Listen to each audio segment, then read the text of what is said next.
Bears fans are geared up, ready to see what the team does in free agency and in the draft, and mock drafts are rolling in day by day. For today's episode, we're going to take a look at another set of mock drafts for the Chicago Bears before we dive into the mailbag. All that plus more right after this. You are now tuned in to Chicago Bears Central, your number one place for all Chicago Bears news and content.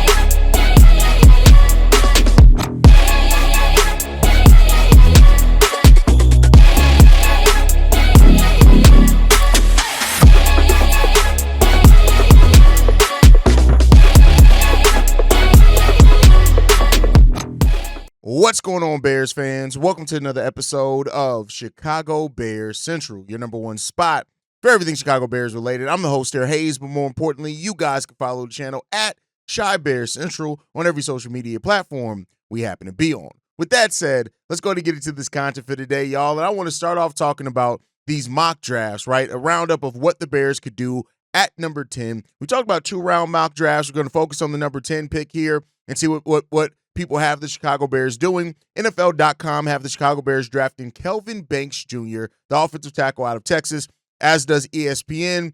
And so, this is a name that I think a lot of people are familiar with at this point in time. Like, I've covered Kelvin Banks Jr. Extensively already.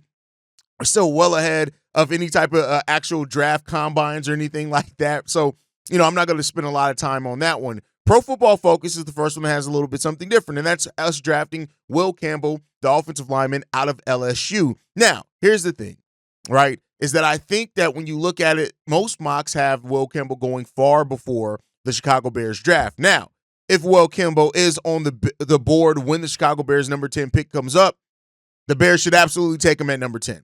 Now, I do think that if, there's some conversation to talk about the Bears potentially trading down if anybody else is on the board by then, and we'll see what happens there. But Will Campbell, when you look at it, man, it's just amazing in what he did right overall. When you look at the Bears, we had the highest sack rate in the NFL at 9.9% in 2024. And, of course, getting that offensive line, as we all know, is the focus there. So Pro Football Focus and also CBS Sports have us drafting Will Campbell at number 10. And then for the win, right, they have us drafting Ashton Jeanty here at number 10 out of the running back out of Boise State. Now, this is a name that's popping up more and more and more for the Chicago Bears. He actually had an interview where he unrequested brought up the Chicago Bears and liking to play there.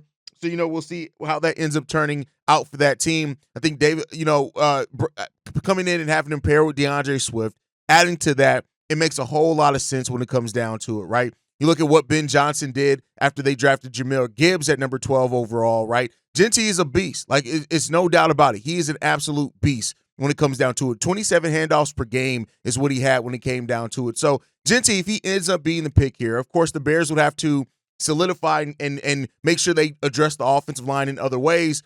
But we'll see what happens when it comes down to him. And I think that Jeanty is an absolute talent and a dog of a talent. And if he were to come here for the Chicago Bears, I wouldn't necessarily be mad at it. Draft Network has the Bears drafting Josh Simmons at the offensive tackle out of Ohio State here at number 10. And this is another guy that, there's some questions there. He had season-ending knee surgery, which has already thrown up some red flags when it comes down to it. How healthy he is at the combine, the medicals, those type of things could really determine his overall draft position. But here's the thing when it comes down to it. I like Josh Simmons of what he brings. If the injury concerns are cleared up, I think we already know what he can bring at that tackle position when it comes down to it. So, we'll see what happens. Like, Ben Johnson understands the importance of having an offensive line. And so because of that, I don't have any doubts that this offensive line is going to be addressed in some way this season. It just doesn't get addressed at number 10. Next one, Draft Wire has the Chicago Bears drafting Mike Green, the edge out of Marshall. Now, I think a lot of people are starting to understand that the Chicago Bears are probably going to acquire another edge this offseason, right? Now, where do they do that at? Is it a veteran like Khalil Mack? Is it, trading for somebody, which I've already kind of debunked a little bit myself? Or is it drafting somebody? Is it a combination of the two? Do they sign a veteran and still draft somebody else when it comes down to it? But when you look at it, 17 sacks last season for Mike Green. So it makes a lot of sense for the Chicago Bears to go out there and get Mike Green, what he did at Marshall, having him on the opposite of Montez Sweat, still having either Daniel Hardy, Austin Booker there as rotational pieces as well. All makes a lot of sense for the Chicago Bears also. Pro Football Network has us drafting Josh Simmons as well. And then NFL.com has us actually drafting Armand Mimbao, the offensive lineman out of Missouri, which I wouldn't mind Missouri players. But I want to get back to the defensive line aspect of this, right? One question that I think a lot of people, that we haven't talked about enough with the Chicago Bears that we probably need to talk about more is when it comes down to it as far as decisions on that defensive line. Yes, we can go out and get a veteran. Yes, we can re-sign Darrell Taylor. All those things remain true and do remain things that the Chicago Bears should look to do. But there's a question about DeMarcus Walker, right? The Bears have $69 million in cap space. They can waive and cut DeMarcus Walker and free up a little bit more if they were to go out and spend money on a veteran edge or trade for a veteran edge. The question is will they, right? DeMarcus Walker is somebody that I look at and I say he's done enough. You look at 2022, 12 starts, 30 tackles, 17 of those being solo, 16 QB hits, 9 tackles for a loss, and 3.5 sacks. He also had 3.5 sacks in 2023 on 17 starts, 25 solo tackles, 47 overall, 16 QB hits, and 7 tackles for a loss. So he's been perfectly fine and serviceable. Like, you can't look at DeMarcus Walker and say that he's been a negative for you. But, I think his versatility hasn't always been able to be taken most advantage of, but you have to come down and ask that. But DeMarcus Walker and the equation that happens there, I think, is a big thing on what the Bears do on that defensive line this offseason as well. So stay on the lookout for that, of what could happen with DeMarcus Walker. Like, I like DeMarcus Walker on the team. I think especially when we had him on that interior defensive line, really ended up being a really good weapon as far as he's better in the run game on the edge. He's better at getting to the quarterback and putting pressure when he's on the interior defensive line. That's one of the things that's special about having DeMarcus Walker, but it could become something that you look at and you say, we can get, instead of a specialist, we can get somebody who's maybe better at that than what we do. And that's the biggest question that the Bears have to ask her. But this is part of the evaluation that I think people need to look at when it comes down to, especially because his contract in this final year, if they were to waive him, it only is $666,000 as far as dead cap money. So most of that $5.9 million of his contract would be able to convert to cap space for the Chicago Bears. So if the Bears do look to acquire an edge, whether it be a veteran or draft one, and maybe even do something else with the defensive tackle, we could be seeing DeMarcus Walker's last season here, with Chicago being it last year. Again, I think the most likely scenario is still him staying here, but it is something to look out for as we go forward. But let me know what you guys think on the mock draft. Let me know what you guys think on what we should do with DeMarcus Walker as well, if it comes down to acquiring another edge or even an interior defensive lineman. Let me know what you guys think on that down below. But it is Friday. That means it is mailbag day here. Let's go ahead and get into these voicemails. The first one, this one's from Fred. Hey, hey, what up, man? It's your boy Fred. Hey, check this out. I was sitting here thinking, man, what if the Bears were gave Khalil Mack like a 1-year deal, bring him back on a 1-year deal, and they draft another edge rusher somewhere like in the 3rd round somewhere? Like, I mean, would you be okay with that, though? Especially if he a young edge rusher in the 3rd round that could be a starter. That's like, maybe had like 9.5 sacks. That's a sleeper. Like, what if we get an edge rusher like that? I mean, would you be okay with that as well, besides of getting everything we get? Because honestly, like, with that 10th pick, man, like, I ain't even gonna stunt. Like, yeah, I know we need help on the line, but if we can get like Trey Smith in free agency and that center from Atlanta, I think his name's Dahlman, and probably get another solid, good left tackle, then I don't see why not, to get Gentry at 10. And then with the 2 second-round picks that we have, like, get some, future assets, like a future, offensive tackle, get what? 2 tackles, with the second-round picks or whatever, and that 3rd pick, like I said, you can get another edge rusher. And then if Ian Cunningham get hired on as a GM with Jacksonville, then the extra 3rd pick, we probably can use that like for a safety as well, that can go along, that can fill in risk and get hurt or whatever, though. You know what I'm saying? So that won't be bad. And whatever picks we need, probably like, because do we got like a 4th or 5th round this year? I know we traded that 4th to get Keenan, though, but if we got a 5th, we can use that 5th to get us a nice receiver, got a nice size. That's about like maybe 6'3", 6'4". Got good hands that can run routes good and got good speed to them as well, though. So I think whatever they all need for this team, like, just the Bears is not like too far away, though, if you really think about it. As long as we get that O-line together, we get us another edge rusher and another good DT, unless they decide to keep Walker and kick Walker inside, then that'll be great. You know what I'm saying? That way it can help out with the rotation on our D-line as well and get Dennis Allen what we're looking for. But I'm hoping the Bears do get the right pieces that we need in the offseason and in the draft as well. And for us to, get us to win the season, get the thing rolling, because Ryan Poles getting that extension means a lot, meaning that this team actually going to turn the corner like it should have done before. So I'm just waiting to see what's happening, man. Let me know what you think. Chicago up, better out or nothing. Much like I said, if you bring back Khalil Mack, I'm not mad at it. Now, whether that's you bring him back so you can develop Austin Booker, or whether, as you said, you draft another defensive edge and you develop that guy as well, I'm not mad at Khalil Mack, depending on the money. Now, we got other things that we need to address, right? And as long as we get that done, I'm not mad at bringing Mack back. There's a lot of reasons why Mack coming back here actually makes sense. You need it. You can use his veteran leadership. I think the Chicago Bears are in a place where depends on the money he wants, right? But I think the Bears are in a place where with Dennis Allen, they really appreciate and use him. And he can be a mentor to the young guys who are also trying to develop up here as well. He can help Javon Dexter be even more free, right, of what he did. Then maybe you can flip him on either side. So I like the idea of bringing Khalil Mack back here to Chicago. Just depends on the contract when it comes down to it, right? Now, Fred, you're all over the place with what other things. I know it's exciting time here. The offseason is very exciting. Here's what I'll say, though. The Bears have more than enough assets to fill most of the issues that they need to fill and try to address, right?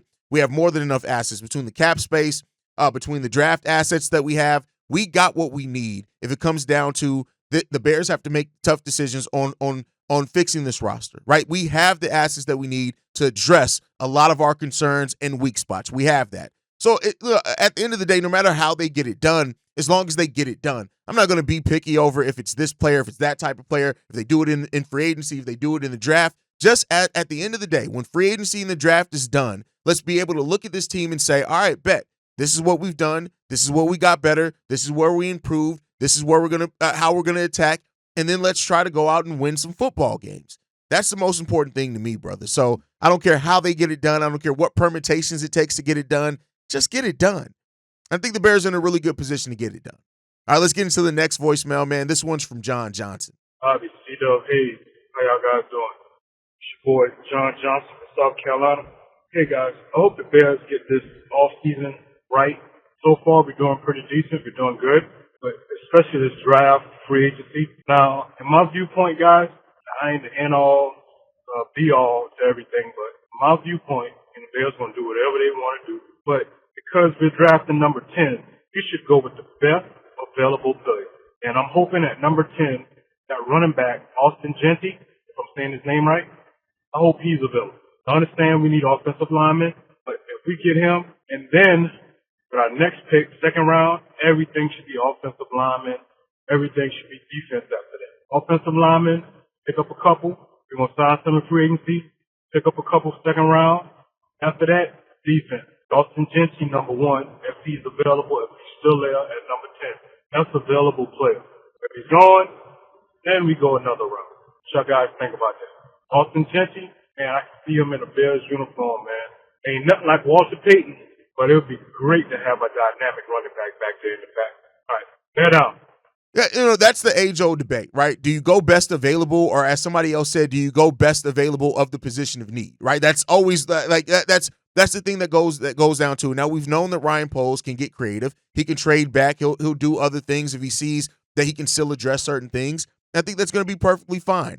If Ashton Jeanty is the guy that Ryan Poles looks at number 10 and says, nah, he's too good to pass up. He's too good. What he can bring here, he can bring a backfield mate with Caleb Williams for years and years to come. At that point, you got his wide receiver 1 and 2. You got your running back. You got your quarterback. I'm not mad if they do that, as long as I said in the last voicemail, you get that offensive line in a better place and a better position. That's overall what everything comes down to. If you can get those things done, then I'm not mad at you spending the number 10 overall on Ashton Jeanty. Like, I'm not mad at that, right? Because he is a talent, and he's the number 1 running back by a lot of people for reasons, right? This is a guy that has tremendous talent, and it would be special to see him in a backfield with Caleb Williams. But you just got to have the guys that are going to be blocking for both these guys at the forefront of your mind as well. As long as the Bears do that, I think we're going to be in a good spot. All right, let's get into the next voicemail, man. This one's from 7. Peace and blessings. What's good? This is your boy 7, straight from Inglewood. What's good? I just wanted to know, man, what now that Virginia McCaskey has passed, rest well to her and condolences to the family. But now that she's passed, do you think that this is an actual changing of the guard? Like, I know we obviously got the new coaches and all that good stuff, and everything is looking different and all that good stuff. But I ain't gonna lie, man, this feels like. I mean, and it sucks that it's like this, but it almost feels like she had the pass for the team to get out of the doldrums of, the obscurity, saying having the name but not the game to go with it. You know what I mean? So it's like the Browns and all that. Oh, way back when, yeah, but not now for playing. You know what I'm saying? So I'm hoping that could, this could be the clarion call to signal that yes, this is a new day in Chicago and the changing of of what was, and I'm honestly hopeful whether if George sells the team or not. I'm hopeful for the squad just to to see what this new iteration is going to look like. But ultimately, and that's another question: do you think George is going to sell it now that Virginia has passed? And last question, not even related to that, just wanted to know what's your thoughts behind Antoine Randall being the assistant head coach? Like, is there anything to that? What is his job as an assistant head coach? I don't know. But I'm just kind of curious, like, why him? No, and I don't know nothing bad about him. I'm just curious your thoughts. Anyway, shout out up, but until they get it right, grin and bear it. Peace. How does Virginia's passing impact the Bears? That's a great question. And here's what I'll say. I think that George has been basically running the day-to-day for years and years and years now. So I think that change has already started. Make no mistake about it. I think that has already been in place and has been happening over the last few years. And now we're seeing the culmination of that with Kevin Warren being the CEO, Ryan Poles being the GM, Ben Johnson being the head coach. I think we've already seen that. So I don't know if Virginia was really holding anything back or anything like that. So I don't think not much changes in the day-to-day. Now, will George sell the team? No. I don't personally think that George McCaskey will sell the team. I think the McCaskies are going to own the team as long as most people that are watching the show are going to be alive. That's my personal opinion. I could be wrong on that, but that's just the feeling that I get. So I don't get a feeling that selling the team is going to be an option. And I actually think that the sell the team chance and things like that actually got to George via what we've seen. So I think some things are going to change for this team overall with that anyway. But you guys can let me know how you feel down below. All right, let's get into this last voicemail for today. This one is from Keys. Yo, what's up, man? It's your boy Keys. Hope all of you guys are doing good on this Thursday evening. Hayes, I'm listening to the show you just put out about all the guys on the Bears who they should keep and who they shouldn't keep and everything of that nature. And I got to agree with you, man. One thing you said was about Kyler Gordon having a Pro Bowl season. I absolutely believe that he will and should have a Pro Bowl season under Dennis Allen. He has the ability. I think he's probably, aside from Jalen, our best DB because he's so versatile and he's not afraid to tackle. He actually reminds me, just his playing ability, that how he goes out there, a lot of like Tyrann Mathieu. And that's what I think Dennis Allen sees in him, maybe a smidgen taller version of Tyrann Mathieu, where he can put them all over the field and do those things you need to do. You put him in a box, he can make a play. You have him cover that slot, he can cover that. So, I think it's a critical thing where not only having him in this defense, but also that we got to get him signed, extended. He's not on, he's on other teams' radars, I believe. And if the Bears were to let him go, we got to lock him in. I also believe we got to lock in T.J. Edwards. And Jack Sanborn as well. Maybe this is a question for you as far as with Keenan Allen. If the market ain't what they think it is for him or what he thinks it is, would you be opposed to having him come back playing maybe 2 years at $20 million, where he earning $10 million a year because he that vet and he bring in that presence? You know what I'm saying? I'm just curious to know. As far as the draft and everything else in nature like that, Eddie George really setting it off. Your Ohio State guy, man, with everything he's saying about the Bears and they draft selections and how they see guys coming out. And like I thought it would be, we do need another running back. And before I started watching DJ Giddens from Kansas State, the one guy that I thought was probably the best back, because I haven't heard of Ashton Jeanty like that, was Quinshawn Judkins. And stats-wise, it was a down year but he was still productive coming from Ole Miss. And before he came to Ohio State, that boy was a stud, man. And I think if we could get him and matched up with DeAndre Swift, it's going to be nasty, bro. We just got to get that line together. But let me know what you think. As always, shots on up, bear down. All right, Kyler Gordon Pro Bowl season. Yeah, I really do feel like Kyler Gordon can have a Pro Bowl season. I do. Like, call me crazy, whatever it is. I'm a little bit of that anyway, but I do think that Kyler Gordon can have a Pro Bowl season. I think when the Dennis Allen already talking about how excited he is to use and what he wants to do with Kyler Gordon, how versatile Kyler Gordon has been even under other defenses. Yeah, this is going to be a really, I think, big one for Kyler Gordon. I think that he can be a Pro Bowler. He's going to be used in the pass game, in the run game, right, in defense, in that, in coverage, and in everything. And so him being at that nickel already unlocked a different level for Kyler Gordon. And I think now having the guys that we have here is going to unlock another level further for Kyler Gordon as well. So, and as far as Keenan Allen, here's the thing. If Keenan Allen, you said 2 years, $20 million, that's $10 million per. That's basically half of what he made last year. If he's willing to stay for that, depending on what else we address, I'm not mad at it, but we got so many other things to address before I'd be worried about bringing Keenan Allen back personally. I think that maybe you get up into the draft before you potentially look at if you're going to keep Kyler Gordon or not. Keenan Allen or not personally, because I just think even if you want to address a wide receiver, you can do so cheaper in the draft, right? You're still Tyler Scott. I think that evaluation is going to be an important part of this as well. Like, do they really think Tyler Scott is ready to step up into a wide receiver 3 position? And if he is, why spend that money? So I think that there's a lot of different moving parts in regards to if Keenan Allen comes back for the Chicago Bears. But I'm not going to knock it out as an opportunity because, as we've seen before, there have been free agents that have gone into free agency and haven't necessarily gotten the offers that they thought they were going to get, and then they end up having to settle. And so if he's willing to take a team-friendly deal back after we make sure that we have everything else shored up, I'm not mad at Keenan Allen coming back to the team. I'm not mad at that at all.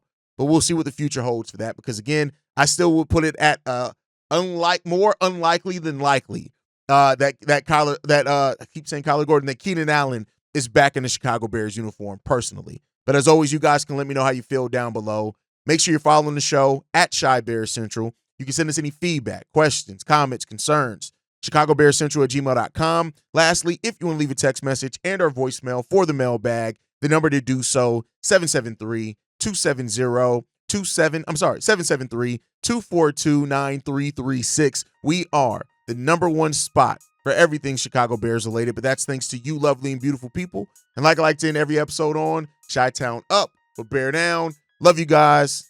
Peace, y'all. This has been a presentation of the Break Media.